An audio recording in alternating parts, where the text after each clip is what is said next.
Currently, the oldest living human on the planet is 118 years old, but new research suggests humans could theoretically live as long as 150 years. If you like this idea, consider taking notes from longevity experts on ways to extend both your lifespan and your health span, i.e., the time of your life you spend feeling alert and healthy.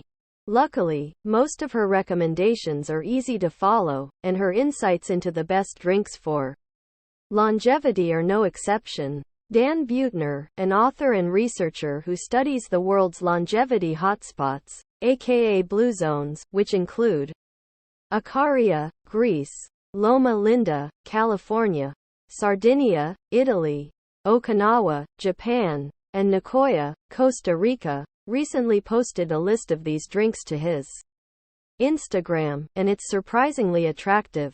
Sure, you won't find soda, or even prebiotic soda, on it, but what you will find are some pretty darn tasty beverages: coffee, green tea, black tea, water, and, wait for it, wine. People in blue zones drink this, who statistically live the longest without chronic diseases, explains Buettner. So it's a correlation. I can't establish a causal relationship, but I can tell you that people in these blue zones drink this, and have been drinking it every day for decades or even a century. Separate scientific research also supports the longevity-enhancing benefits of these beverages. Read on to find out why you, as old as, are what you drink. According to Dan Buettner, the founder of Blue Zones, the 5 best drinks for longevity: 1. Green tea. In Okinawa's Blue Zone, Buettner says people fill a 20-ounce glass with tea leaves and sip on it all day, and he cites 2 different reasons why this might help them earn centenarian status at higher rates achieved than the average population.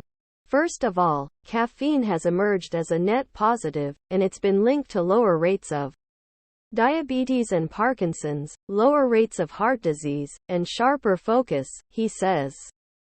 Just don't drink it in the afternoon, especially if you're sensitive to caffeine, or it will disrupt your sleep, he warns. The other reason green tea makes a compelling longevity drink is that it's packed with antioxidants, says Buettner. And registered dietitian Neva Cochran, Rhode, agrees.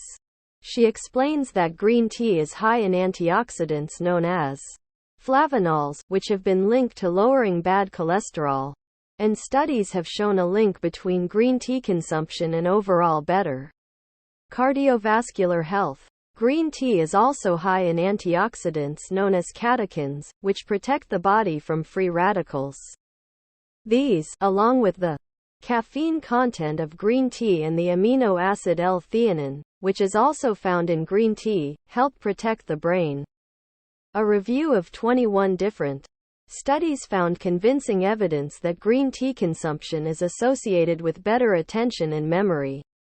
The aforementioned L-theanine could also be responsible for the links between green tea consumption and improved mood. If you're not yet convinced to make the habit of green tea, know that it's also been linked to significantly lower fasting blood sugar levels, meaning it may protect against developing type 2 diabetes.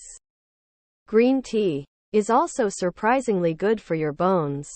Tea polyphenols improve bone formation and inhibit bone breakdown, resulting in greater bone strength, says Cochran. This multitasking health drink even has the potential to protect against certain types of cancer. Green tea's EGCGs, a type of beneficial catechin, have been shown to inhibit tumor growth. Oh, and finally, green tea is good for the gut.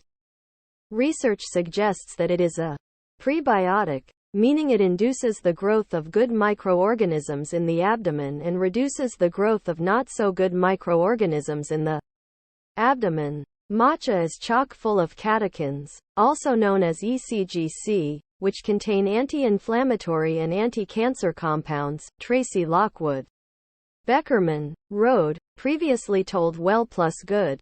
These helpful antioxidants go after inflammation in the body, repairing and healing the damage.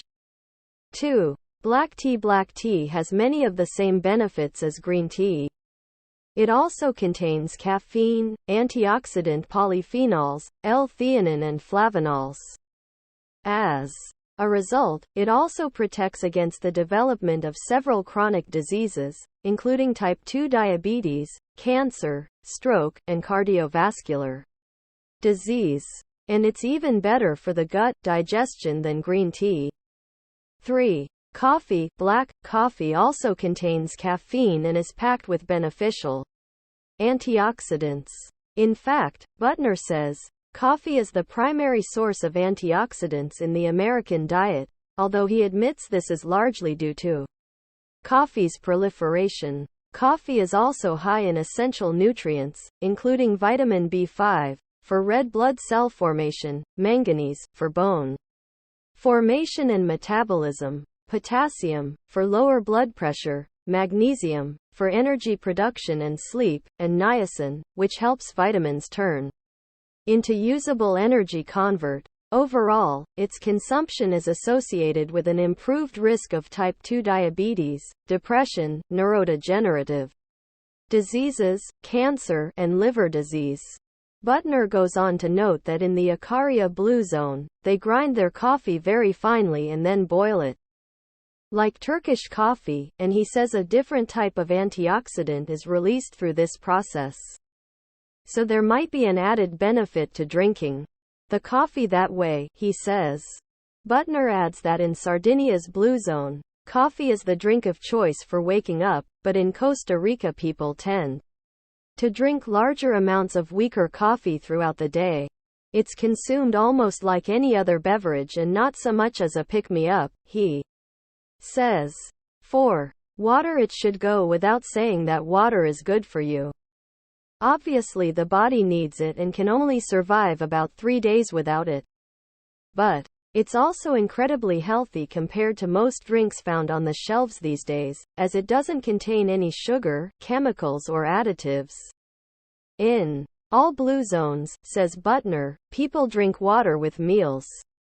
It's not a big gallon of milk like it was when we were kids, or a power drink, or kombucha, or any of those concoctions that are relentlessly marketed, he says.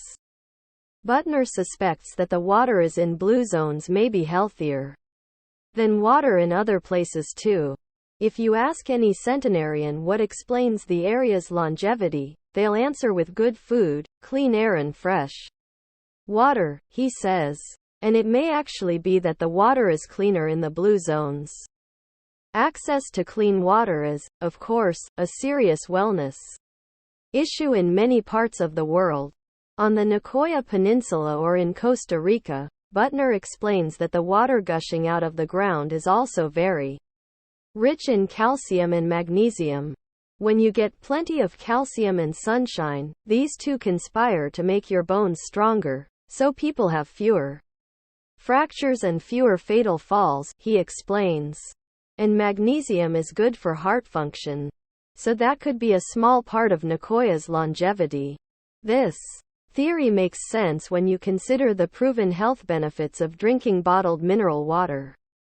5. Red wine. You might be surprised to find this one on the list, and Butner readily admits that there is controversy over positioning alcohol as health-promoting in any way. I'm well aware of the recent studies on alcohol showing that it increases the risk of breast cancer in women or that it can cause falls, car accidents and other fatal events, he says. But I can tell you that in all 5 blue zones, they drink a little bit every day, which adds to their quality of life, he says. Drinking a little red wine with a plant-based meal roughly quadruples the absorption of flavonoids, or antioxidants, and lowers cortisol levels at the end of the day. He further notes that there are indeed studies linking it to a lower mortality risk.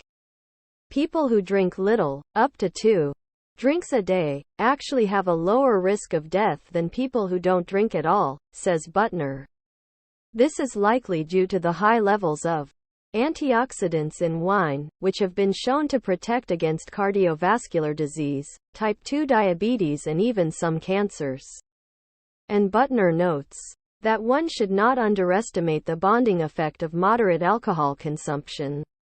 As a recent in-depth insight, The Atlantic pointed out that alcohol's ability to enable community may be one of the reasons the human species does not wed itself from it, despite some of its adverse effects, e.g. hangovers and long-term health problems it is associated with, has removed, with strong social ties being one of the cornerstones of longevity. It makes sense that anything that enables it could help people live longer. However, this comes with many limitations, as Buettner notes. Moderation is key. We shouldn't be drinking more than one drink a day, and some studies have shown that there is no such thing as a safe consumption of alcohol. So the wine argument remains extremely nuanced and up for debate. However, Buettner claims that the blue zones offer a compelling argument for moderate consumption. These people, who live the longest on Earth, enjoy a little bit of their favorite alcoholic drink every day, he says.